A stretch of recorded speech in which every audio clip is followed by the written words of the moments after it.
calling to meeting the order of the Wheat Ridge Planning Commission for January 18th, 2024. We please, the clerk, please take roll. Jonathan Shelkey. Here. Jerry DiTullio. Here. Daniel Gravy. Here. Patrick Quinn. Here. Will Kearns. Here. And Christine Disney and Janet Leo are absent tonight. Thank you. Please join me in the Pledge of Allegiance.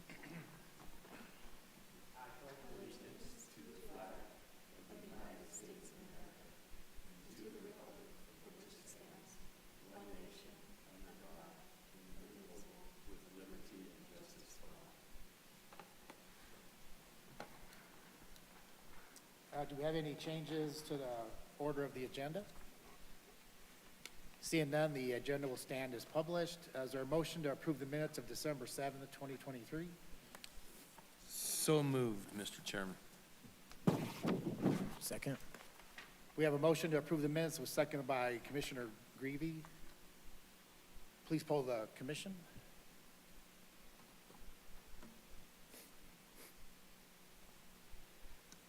Motion approved 3-0 with 2 abstaining. The next item on the agenda is public comment. This is the time for any person to speak on any subject not appearing on the agenda.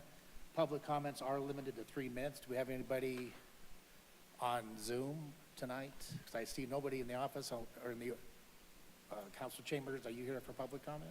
Yes, about the agenda item. Okay. Do we have anybody for something not on the agenda? Nobody on Zoom. Okay.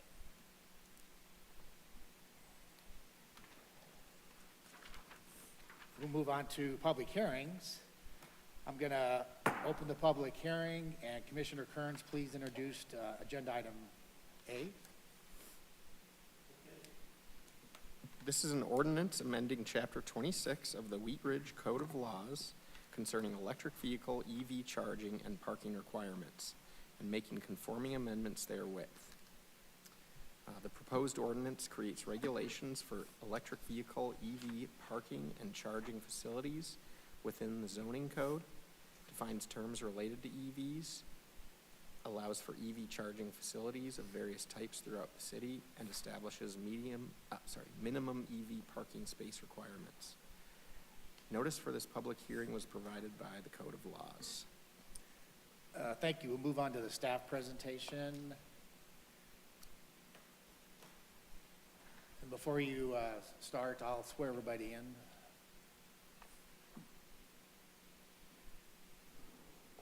You swear to tell the truth in this matter?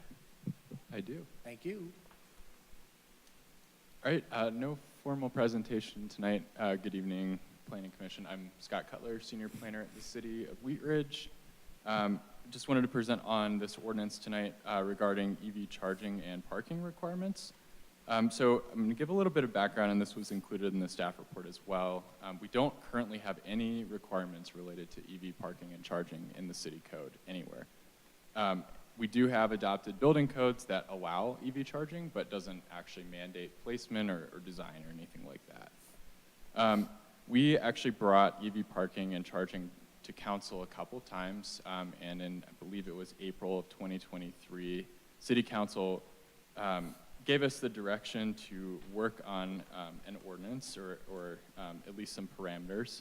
And then we went back to council in August of 2023 and kind of had to revise our recommendations due to a state legislation that was passed, House Bill 23-1233, which was to require some certain things in municipalities statewide related to EV charging. But we were already planning on adopting EV parking ordinance. Our recommendations were slightly different than the state's, but not too far off.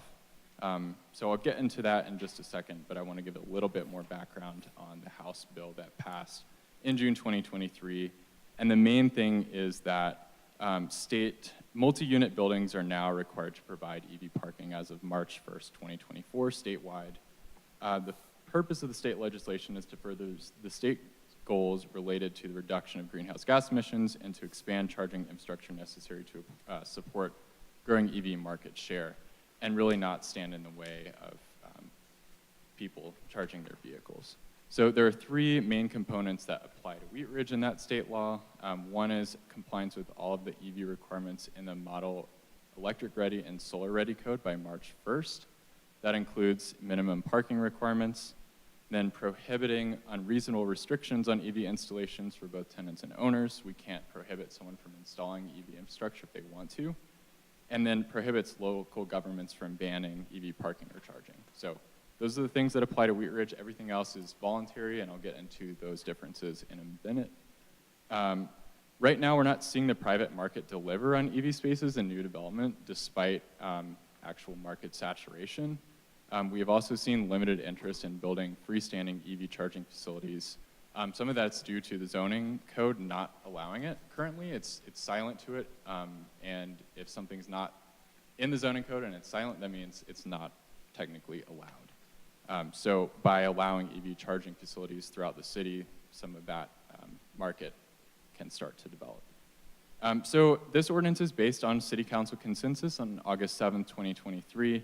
Like I said, we had previously recommended that council adopt EV regulations, and then the state law changed our recommendations a little bit. So council's consensus was to draft an ordinance to comply with the minimum requirements of HB 23-1233, and then also to create some additional regulations and definitions for EV parking.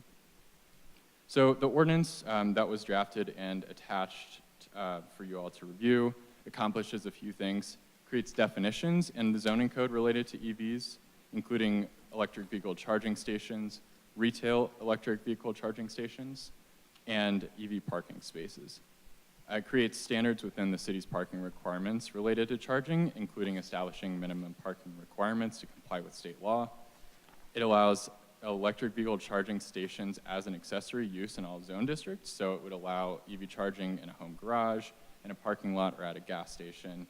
And then it allows retail EVCS, the electric vehicle charging stations, in all commercial mixed-use and industrial zone districts. So to get into it a little bit, a retail EVCS is a grouping of multiple charging stations as the primary use of a property. There are some already in the area. Tesla superchargers could be considered retail EVCS. It can also be a standalone facility that might have a convenience store. It really essentially functions the same as a gas station. We also are going to allow, not related to state law, EV parking to be shared if other conditions of shared parking agreements can be met. And then it updates, makes some other minor updates to comply with the House bill related to accessibility. So this was all covered in the staff report, but I'll go over quickly the three types of charging facilities. There's three tiers, and they're really based on cost. And then the minimum parking requirements are kind of tiered as well. So EV-capable facilities are related to facilities where infrastructure is available for future installation, but really it's just creating conduit, it's adding space to a breaker, but no actual wiring or charging equipment is installed. It just allows for future installation when ready. And the state of Colorado actually created an even lighter version of EV-capable called EV-capable Light. And that only includes the conduit, no other space. But this is really setting up for the future where someone would be building a parking lot, and then in 20 years they may have to come back in, and all they would have to do is add the wire. They don't have to rip up the parking lot anymore.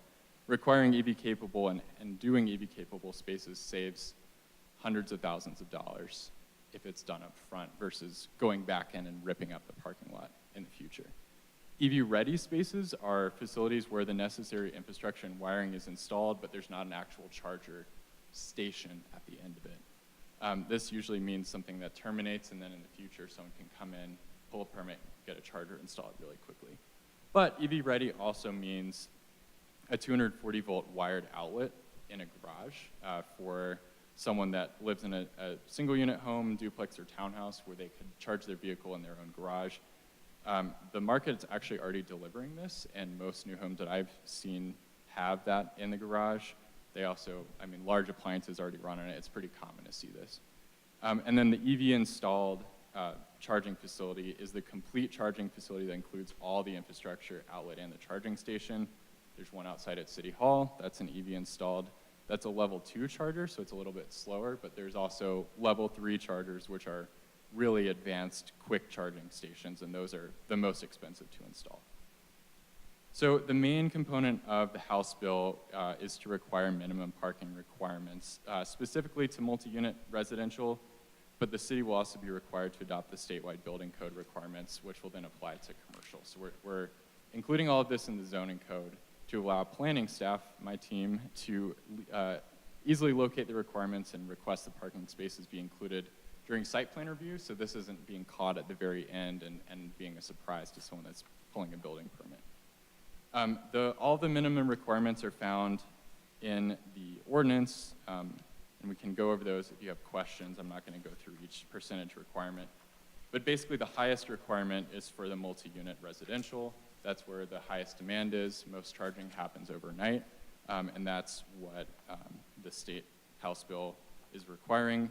Lower for commercial, a lot lower for developments that have very limited parking, and then an even lower requirement for industrial, and including exemptions for warehouse and distribution space. So very low requirements for industrial. And there's also some requirements that council requested regarding redevelopment.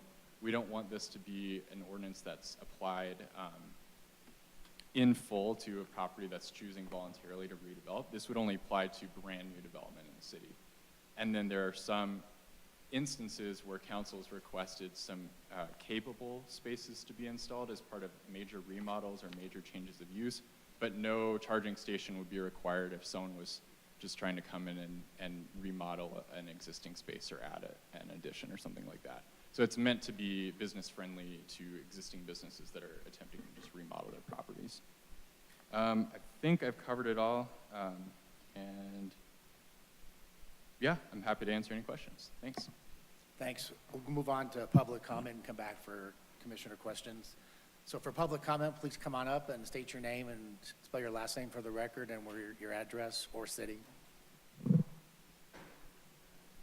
Hi, I'm Betsy Kopic, C-O-P-P-O-C-K. I'm at 25 Skyline Drive. Thank you. So I wanted to chat with you about this for a few minutes. I'm an EV owner. I'm on the Sustainable Wheat Ridge. We're meeting next door. There were several written comments from my fellow members. I thought I'd just kind of give you a little different tact on some of the things that we strongly believe in. And I thought I'd just tell you about why it's so important to have this at the residential multifamily level. And if you think about our makeup of our population and the young people and how they can't purchase single-family residential homes, but they're adamant to try to improve the sustainability of their community, that it would be really helpful for them to be able to purchase an electric vehicle so they could charge it and be able to charge an electric vehicle in their residence instead of having to go to where it's very expensive to do a level 3 charger. To use a level 3 charger, which is what you think about when you're on the road, it costs 3 to 4 times as much. So this is why it's so important for us to have those. And I always think, of course, of my kids and our youth, and they're never going to be able to buy a house, or maybe, for years they won't, but they're going to be buying a car, and we need them to be able to charge. So that's one other thing is, it's the same thing with the bicycles. I know it's agenda item number 2, but I got to go back. And it's so important for the younger people to be able to store their bicycles, etc. And they'll be the ones using the bikes as we all get too old for that. So that's all. Thank you. Thanks. So move on to commission questions. Or did you have any more? Oh, sorry, on my left. Any questions here for the staff? Mr. Shelby? Well, I had a garage built a couple years ago, and when my builder built the garage, they put the 240 in the garage. Was that a code thing for new garages? Or he just did it? I can't speak to the exact building code requirements, but it's really common, and it also is something that people are looking for when they're purchasing. So that might have, I'm not sure if it's a requirement or not of the current code. I'm sure it will be for the next building code cycle, though. Okay, thank you. Commissioner Quinn? Thank you, Mr. Chair. Thank you, Mr. Cutler, for your presentation. A couple of questions, because I tried reading the new code here. And so you're saying that the House bill that this is addressing is mainly for single-family residential, kind of covers that. Do what Commissioner just talked about, having 240 RAN to have it EV ready. Is that correct? Right, it covers multi-unit residential and single-family. So for single-family, it would require one, if you're providing garage parking, there's one 240-volt outlet. For multi-unit residential, it's requiring a certain percentage of actual charging stations, like in the parking lot of an apartment complex, or those EV-capable spaces that are set up to be wired in the future. So it just depends on the size of the development, but the chart, I think it's table 12 in the ordinance has all those percentages there. Okay, so that's, I got you. So regular house, we get 240 in it. Apartment complex, we have several parking places that will either have conduit or be ready for a charger or whatnot. Correct, yes. Sweet. Just an observation maybe, because we were talking about parking places a few months ago in deed specific, like affordable housing projects. How does this affect that? Because we were trying to not have parking places, and now we're going to restrict that even more. So what does that look like? Right, so the same requirements to provide, so the requirements for multi-unit housing, affordable housing is lower in terms of the number of parking spaces they have to provide. The same percentages apply. These are just matching what we're required to do from the state, but I think the overall quantity of charging stations will be lower because the overall number of spaces are going to be lower as well. 10-4. And one last question. Just like handicap spaces, what happens if somebody parks in this that doesn't have an EV? So that's actually a pretty good question. The House bill actually sets cities up for success and allows them to enforce if signage is provided. So our ordinance, really all we can say is an owner can restrict and you can provide signage that signifies it as EV parking. There's going to be spaces that are both accessible and EV, but there's also going to be designated EV spaces, and then it's up to the local jurisdiction to, or a landlord or property owner to enforce that. Unless it's public, it won't be the city enforcing it. Thank you, Mr. Cutler. Appreciate it. Thanks. Thank you. Commissioner Grady? Just to follow up on that, when you had mentioned the shared allowance for shared space, I thought that that's what you were indicating, in that if there's spaces built out, but let's say there aren't enough EV owners that are residents of this, that they can use those for regular parking, and then, I mean, that's what I took away from the shared, but maybe that meant something else in that context. Yeah, so the shared parking is really saying, we already allow shared parking, so if a business can't provide enough parking on its own, they can ask their neighbor and file an agreement and basically share if their hours are different. And that's the same intent here. So let's say a business is required to provide 8 EV parking, that's pretty high, but they can only provide 4, but their neighbor has 12, and their neighbor has different hours. They can do a shared parking agreement to, I guess, fulfill their full amount. This also was meant to basically say, we understand that shopping centers are regional, and so we're not going to go in and say, this business has to have this parking space here. They can kind of bank the parking spaces in a regional way. Could also happen on 38th, where we know there's like city parking lots and things like that. Commissioner Kearns? So I'm looking at the parking requirements, and having one EV-ready charging station per unit of single unit residential seems like a lot. can you talk a little bit about, and the building code is single unit duplex and single unit attached. And then it says, in parentheses, townhome. So what's a single unit townhome? Is that what it means? Yeah, so the way our code is written is single unit attached is a townhome. They're one and the same.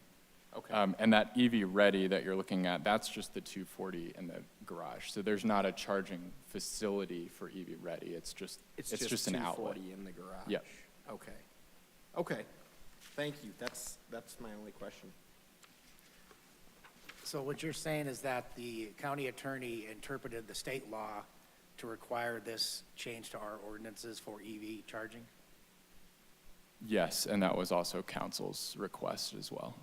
But it's really coming from the state down, that this has to be codified.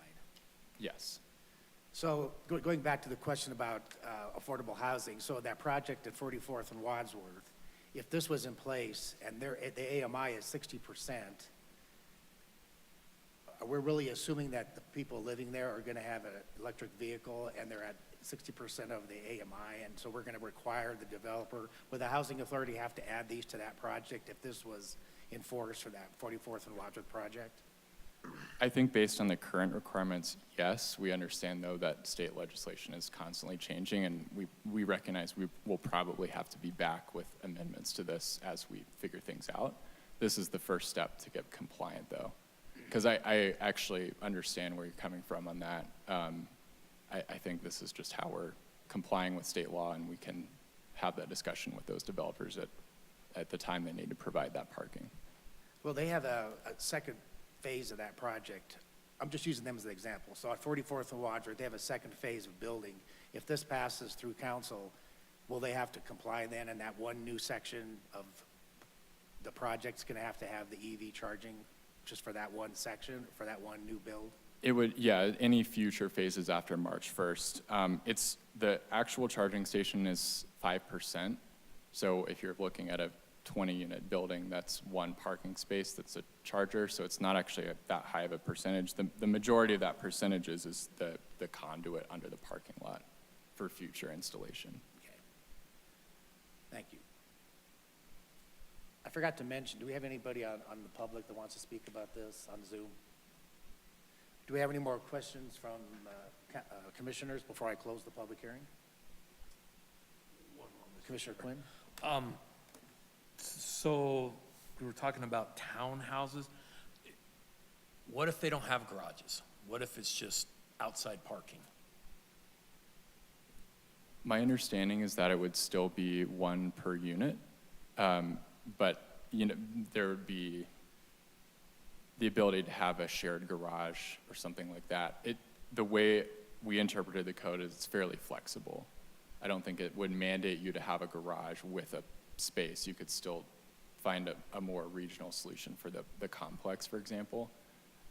To be honest with you, I don't think the building code is that clear in terms of what form it needs to take, so we would just be looking that they're providing it somewhere on the site. It doesn't have to be in the house, for example. Does that hinder somebody trying to build these? We're trying to make them affordable, so maybe we, and I'm not trying to be argumentative, and with all due respect to our friends with Sustainable Wheat Ridge, but if we're trying to build some affordable housing here, maybe we don't put garages on there so we can A, get more units, and B, bring the prices down, but we're gonna make everybody we're gonna make these folks throw conduit somewhere at a minimum for something, and that's all gonna be reflective in the cost Right. for everything. And we're also assuming that these, people that can't afford a house are also gonna go buy a used Tesla at $60,000 versus, I'm Yeah. trying not to be, I'm just trying to get a grasp on it. I mean, we have to do what we have to do for the state. Understood. But I'm just wondering if this needs to be a little bit more refined, or are we gonna hinder? That's what I'm kind of worried about. I can speak to that, and to answer your original question, the footnote on the one per unit actually says for any dwelling unit with a dedicated attached or detached garage or other on-site designated parking provided for the dwelling unit. So there are options in that way. From the cost perspective, Wheat Ridge is already one of the last communities in Colorado to have EV ordinances related to minimum parking, and development is still occurring across Colorado pretty much unhindered. I think it probably will add a bit of cost, but we haven't been approached by any developers saying that they wouldn't be able to comply with these requirements. That doesn't mean it's not going to necessarily add cost up front. Understood. Once again, thanks for the presentation and taking questions, and I would have tried to get them a little sooner, but didn't quite happen. These kind of came spur of the moment. So thank you, Scott. Really appreciate it. Thanks. I do have one more comment, and it's related to what we've been talking about, the same subject. When you're providing one 240-volt charging outlet per unit for any dwelling with designated parking provided for the dwelling unit, which means out in a parking lot, I'm thinking of like, say, a condominium complex where the condos are single units and maybe don't have garages, but they share a dedicated parking lot. In this case, every parking space would have to have a 240-volt outlet. But actually, you could cut this in half by having one 240-volt outlet per 2 spaces, so that if you build the charging station out, the charging station then has 2 cables and each outlet can service 2 vehicles. Does that make sense? It cuts down the developer's cost. It still allows 2 vehicles to plug into a single point, so you're cutting down on the amount of infrastructure that the developer would have to build by half. That's pretty common. That's actually how the City Hall one functions. That's a level 2 charger. That's not one of the light ones. But there's only one, I guess, I don't know, unit, and then there's 2 plugs. One unit with 2 plugs. And to your point about condos, that's actually considered multi-unit residential anyway. That's Okay. more of like an apartment tower or something. So when would you have a single unit with designated parking provided for the dwelling unit? What does that look like? That would just be someone builds a house and they choose not to build a garage. But they still have to provide a 240-volt outlet somewhere on the property? I believe so, yes. And it has I'm assuming it has a junction box, or it's inside of some kind of enclosure because it's EV ready, which means that it has to be built into a charging station. No, charging stations are different. So that's the commercial looking infrastructure that you're seeing outside. Yep. This is simply an outlet. It's just a plug. Yep. Okay. Can a 240-volt outlet have conduit capable to support 2 outlets? Or is it just like 1 plug per outlet? I feel like That's there's a probably way to do outside of this our smarter. wheelhouse. That's a building code question. Yeah, But I mean, okay. as long as something meets electrical code, you can basically do anything, as long Yeah. as it meets. Yeah. Think of it like a dryer. Yeah, So a if you dryer. had 2 dryers, you'd need 2 plugs. Mm-hmm. In this case, if somebody didn't have a garage, they would still be required to provide some on-site parking. So it may not have a garage per se, but they would have probably some driveway area that would be required to have that plug available to plug in. Okay. So, but if they wanted to, they could opt if both, a couple had 2 EV vehicles and they wanted to get a second 240 plug in their garage or outside of their garage, they could do that. I think one of the state things is that we can't prohibit them from doing that. Okay. And so that's just, it's very much like a dryer plug. Yeah. So I guess for parking lots that have to have this requirement, I would just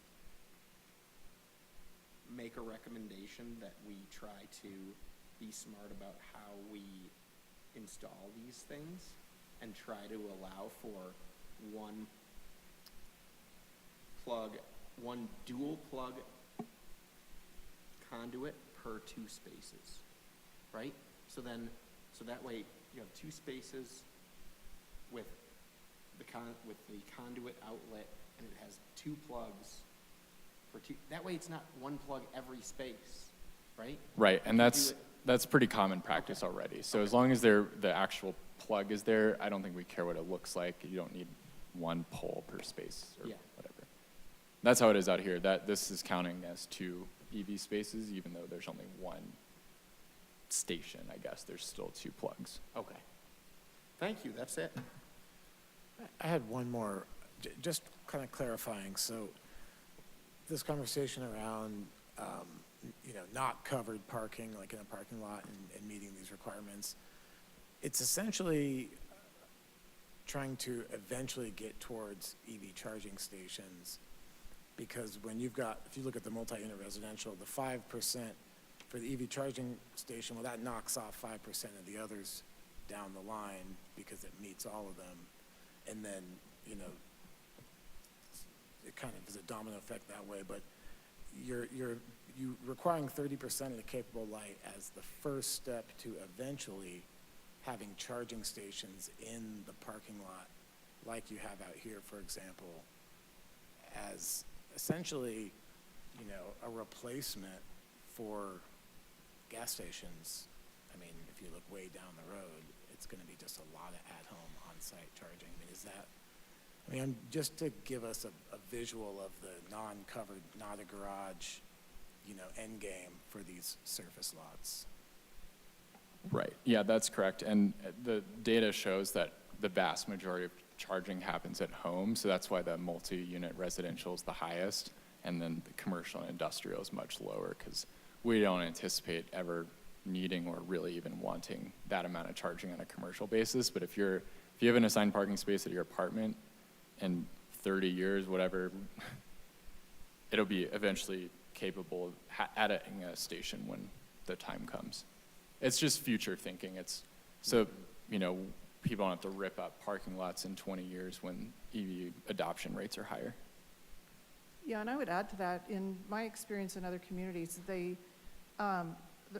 it was actually really smart to add in this capable light, because it's just the conduit and not the space in the breaker box or adding another breaker box and doing all the wiring. And so this provides some leeway that I think I've heard complaints from when I was in other communities where they had required a higher number or a higher percentage of the EV capable. And yeah, it's the conduit, but it was also the wiring and the space within the box. So basically they could just be ready to get a station in whichever parking space.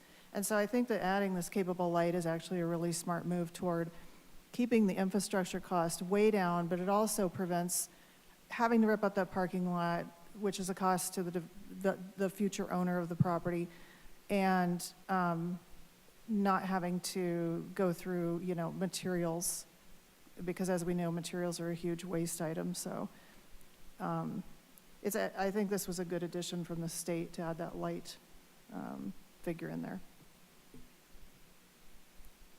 I guess the only concern I have is that we have lowered the parking requirements for multifamily to where we have like a quarter space per unit, and then we're gonna take up more space with an EV charger.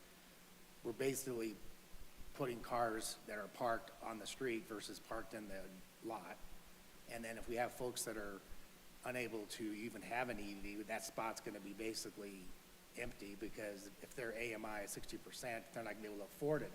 So all I'm asking is that either the planning department or the council or both look at this conflict of less parking, but now we're requiring more stuff in the parking that's gonna take away spots. I mean, I know that people like to see cars go away, but I don't think cars have gone away. In fact, they've become more prevalent. I mean, we had a council person a long time ago say that cars were a thing of the past. And if you drive around town, cars are not a thing of the past. So I just think that the city should look at the parking requirements versus the EV requirements versus all these little things we're adding, so that people are not forced to park on the street or park far away from their property, especially if they're a senior or if they're a person with a child, and they have to walk to get to their property. Or, like I mentioned in the past, if they have a lot of tools and they're working on site and they have to be traveling, they can't take RTD or public transportation, so, anyway,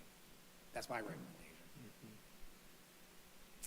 Any other questions or comments before I close the public hearing? And I'm going to close the public hearing and a motion's in order. Commissioner Kearns? I move to approve, can I make a motion? Yeah, I you need make- to ask to make a motion? Yes, the recommendation. Okay. I move to recommend approval of the proposed ordinance amending Chapter 26 of the Wheat Ridge Code of Laws concerning electric vehicle EV charging and parking requirements and making conforming amendments therewith. Exhibits are 1, proposed ordinance, 2, EV information guide from Sustainable Wheat Ridge, edited by Sustainability Coordinator Mary Hester. Is there a second on the motion to approve? Second, Mr. Chairman. We have a motion to approve, seconded by Commissioner Quinn. Any comments on the motion? Please poll the commission.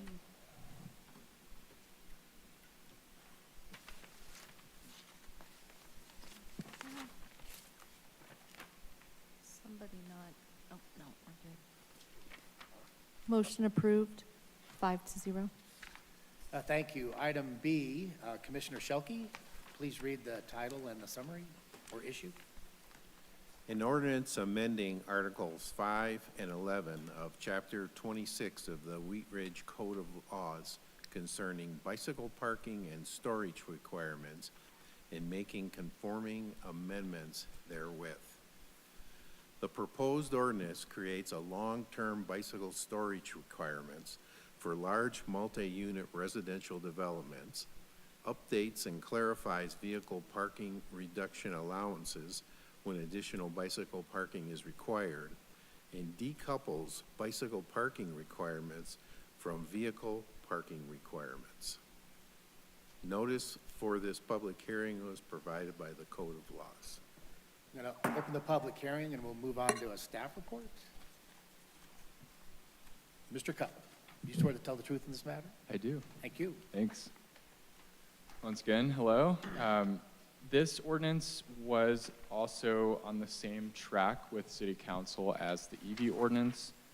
It's of a little bit similar vein in that it was brought up in the same study session, but it actually is going to do pretty significantly different things. We got direction in April of 2023 to begin research on bicycle parking requirements, including the potential for e-bike charging based on best practices and zoning codes. And then in August, we got direction from council to proceed with the ordinance as proposed, generally taking the form of the ordinance as attached. So we have current bicycle parking requirements in section 26501 of the municipal code, and then we also have other bicycle parking requirements specific to mixed use requirements in that chapter, Article 11. In June of last year, council approved an ordinance which increased slightly bicycle parking requirements in the mixed use zone districts for multi-unit residential developments and for commercial developments. They were actually essentially doubled from the previous version of the mixed use code, and it also encouraged indoor bicycle parking for multi-unit residential development, but we knew we had to do more research, so we didn't actually require it at that time. There's also no contemplation for indoor bicycle storage, which is an increasing item of demand that we've been hearing about. And the code also provides some incentives to reduce overall vehicle parking if additional bicycle parking beyond the minimum is required, up to 10% max. Right now, also, the requirements for bicycle parking spaces are tied to the number of vehicle parking spaces, and as we discussed with the last ordinance, we're seeing smaller amounts of vehicle parking being required, so that means kind of by default that bicycle parking also has much fewer requirements. Thinking about bike storage in Colorado, there's a really noticeable difference between a typical outdoor bicycle parking space and a secured indoor facility. U-racks, like you see outside of a lot of commercial businesses and some apartment buildings, are reasonable for temporary bicycle parking, especially when they're placed near the entrance or areas of congregation, but they're not a secure solution for long-term bicycle storage due to theft risk and also weather. Long-term bicycle parking can come in a lot of different forms, and there was a photo in the staff report of one that was in a new apartment building in Wheat Ridge at the Parallel. Often there are long-term bicycle storage rooms within an apartment building. I actually live in an apartment building where it's under the stairwell, so it was essentially unused space that they converted to bicycle storage. There's also sometimes gated lockers within a parking garage. A couple of unused spaces are converted that way, or some sort of bicycle corral outside of an apartment building. Some apartment developers have actually already voluntarily provided these, but others, especially I would say out-of-state developers who aren't as familiar with our codes, have not elected to do so unless required. And so the image below, you can see that's from the Parallel Apartments, and they voluntarily chose to do that. So this ordinance does a few things. The main thing that was different than the council consensus was the addition to decouple bicycle parking from vehicle parking. This really is just requiring bicycle parking at a rate based on the square footage of the building. We already do that for vehicle parking, so it's actually easier for us to administer, and it is not affected by any vehicle parking reductions. It also clarifies those vehicle parking reductions. We still are not going to allow more than a 10% reduction. We know people still have cars, but it clarifies when those reductions can be provided.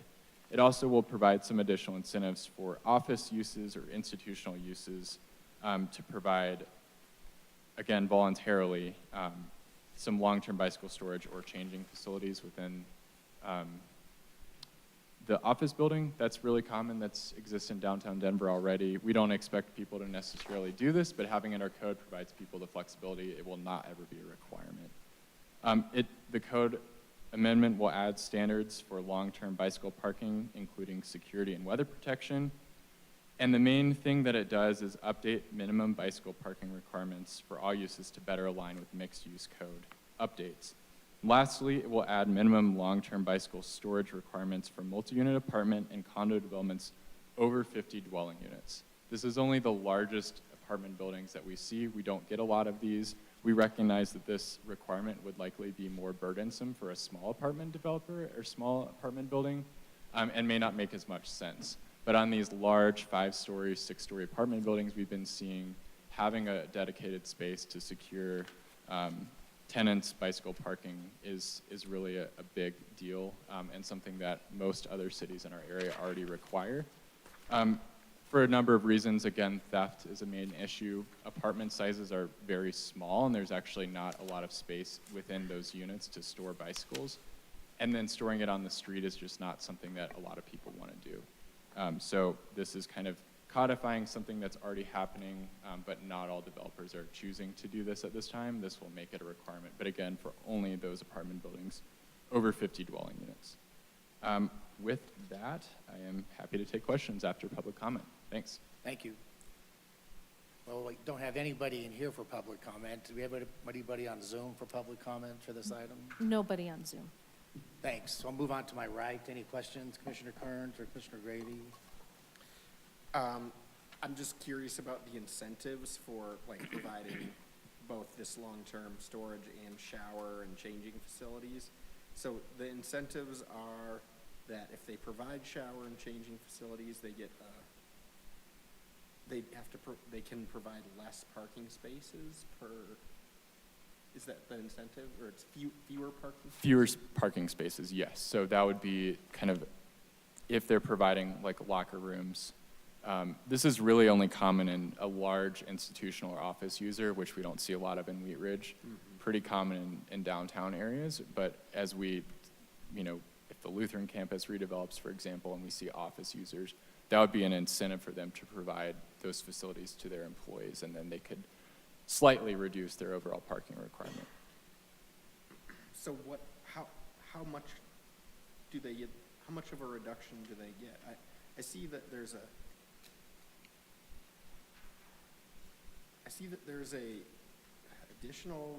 following additional reductions may be combined with the 10% bicycle parking reduction. Oh, so does that mean if you provide long-term bicycle parking, you get to reduce your automobile parking by 10%? 5% for long-term, and then an additional 5% if those locker room facilities are provided. Okay. But the original 10% reduction, which is still in the code, is if you're providing more bicycle parking than is required by code, then you can reduce your vehicle parking. We've not ever seen anyone do that from a office user. We've seen that on a restaurant where like someone can't actually physically put amount of vehicle parking spaces, so they use that essentially as a variance to reduce their required vehicle parking spaces by adding more bike parking than is required. Thank you. Thank you. Commissioner Gravy? Yeah, I wonder if you could summarize for me the component of bicycle charging infrastructure that is related to this ordinance change, because I know that there's been a tremendous growth in electric bikes, and clearly those kind of bikes have different parking and storage needs than standard bicycles, and I know that there's some in this. I'd have to refresh my memory, but maybe you can do that because you're more familiar with it. Yeah, so a couple things on that. I think one is the demand for indoor bicycle storage has gotten higher with the rise of e-bikes. I think they're more expensive and people are not wanting to just leave them outside, but also people will have to charge them at some point. Not all of them have removable batteries, so having them inside helps with that, or you can remove your battery and charge it in your own house.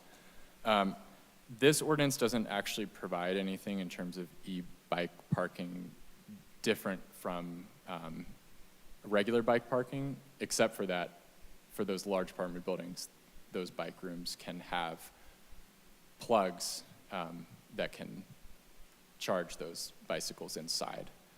That's actually would never be in the zoning code, that's in the building code. And those rooms are not actually required now to have outlets in them, but I think the Parallels, they provided those outlets voluntarily because they knew people were going to want to bring tools down to the bike room too and things like that. But there's nothing specific in this ordinance related to e-bike charging other than having bicycles inside is more preferable to those, that market. And the inside bicycle storage is really about the long-term bicycle storage as it relates to this ordinance. Right, or a daily commuter that wants to park their bike inside overnight instead of locking it up outside and hoping it's dry or hoping it's still there. Yeah, and I would add to that, I think a lot of apartment operators are finding that people are bringing their bicycles up into the apartment, and so this would also be somewhere safe that they could store it without having it inside their apartment. And they're also, it is a battery and it could, I suppose, catch fire. And there were some bicycle batteries that they were, as I've understood it from the apartment operators, there's a concern that if everybody's bringing their bicycle with the battery up and charging it, that it could increase the risk of a fire happening. So this would provide a safe indoor secure area where they wouldn't have to worry about their bicycle being left on the street, and they also wouldn't be bringing it into the apartment or putting it on their patio, for example.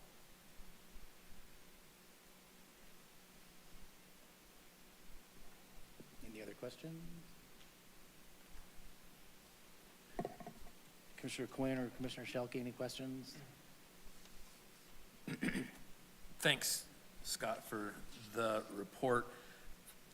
This is all on like the ground floor, because I can recall Council Member Hulteen talking about during this study session or whatever, with like getting it in the elevator or getting it to another floor. Does this require it to be like on a ground floor? I know it's kind of a weird question, but that's what I just thought of. That's a good question, and that's to Jana's point. A lot of people don't want to drag these heavier bikes up a flight of stairs, or some of them won't even fit in an elevator. The ordinance doesn't go that far to require it on the ground floor, but it does, sorry, I'm trying to find, it does have some requirements. So the storage facilities have to be secured, weather protected, within the primary building, enclosed, or an enclosure within a parking garage, or within 100 feet of the primary entrance. So I think when you're in these larger buildings, it starts to get further away if you're going to the second floor. I've never seen that. Yeah, it kind of would make sense for it to be something on the ground, but you never know, just, there'd be that one chance in 1,000, somebody puts the bicycle parking on the roof with the pool. Well, just a comment, so I have an e-bike, and when I go to work part-time, I commute on the e-bike, and I commute to downtown, to 16th and Broadway, and I can get there faster on the e-bike than I can driving or any other way.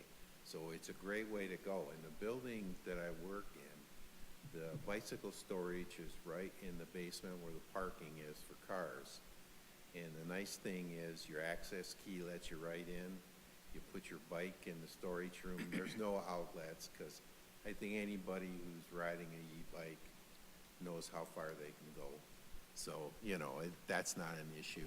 But the nice thing is that you're right there. You have an elevator, it takes you right up to the floor you need to go to. So, yeah, I think it's only gonna grow in popularity. And so if you have an office building type situation, having bicycle storage secured like that is a great thing. Thank you. Any other questions before I close the public hearing? I'll close the public hearing, and a motion's in order. I move to recommend approval of the proposed ordinances amending Article 5 and 11 of the Wheat Ridge Code of Laws concerning bicycle parking and storage requirements and making conforming amendments therewith. Is there a second? Second. We have a motion for approval, and a seconded by Commissioner Kearns. Comments on the motion? Please poll the commission.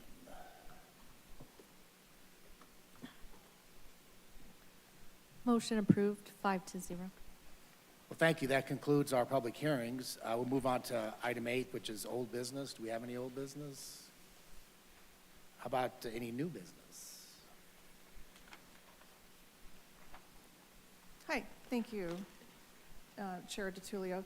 I do have, on the upcoming dates, I wanted to let you know, I think I've gotten one or two of you asking about the appointment of the planning commissioner, and that will happen on, sorry, get the mic closer to me, January 22nd.